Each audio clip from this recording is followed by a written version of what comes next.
There's a danger with some of these careers that people think, oh, it's not for me, I'm not a software engineer, I'm not a coder. But actually open their eyes to all the other bits that go around those careers as well, and all the opportunities that might be there for them.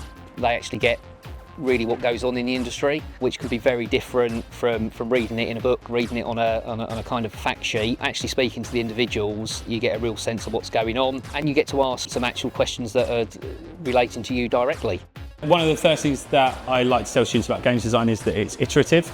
So games get made in cycles. You have an idea, you test it, and then you figure out everything that's wrong with it so you can make it again and make it get better. So the journey from initial concept to the final result will be, many cycles, lots of people getting involved and lots of different aspects to it until it's ready for that player experience. The skills that a student needs for a career in games is the ability to collaborate, have team working skills, listen to instructions, follow a brief, because nobody really makes games alone.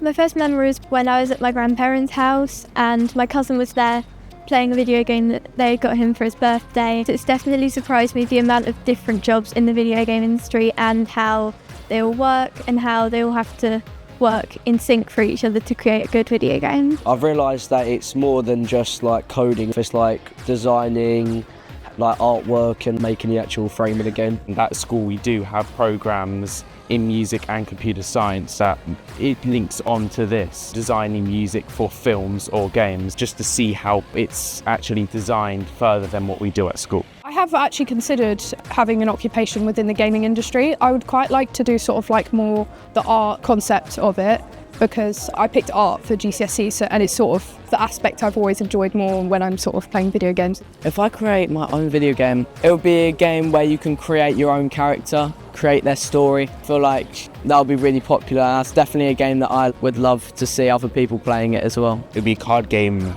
You decide what cards to play and it'll build a story during the card game. So like, for example, it'll be a card that has a specific word or like a story or a character, and you put it down, and then the next person's got to put something that goes along with it, and the goal is to make a story with the cards that you have. I think it'll be a pretty good game.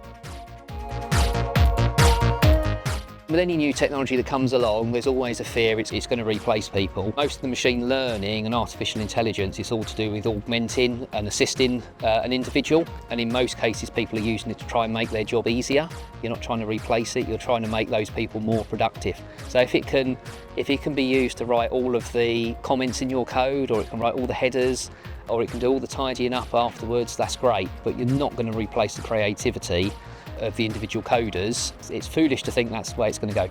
There is such a plethora of things that you can do within the game industry, whether it be at the forefront of actually coding or programming, or whether it be visual, audio. Never be scared to ask a question, make connections, networking, and understanding that you can be creative in many ways.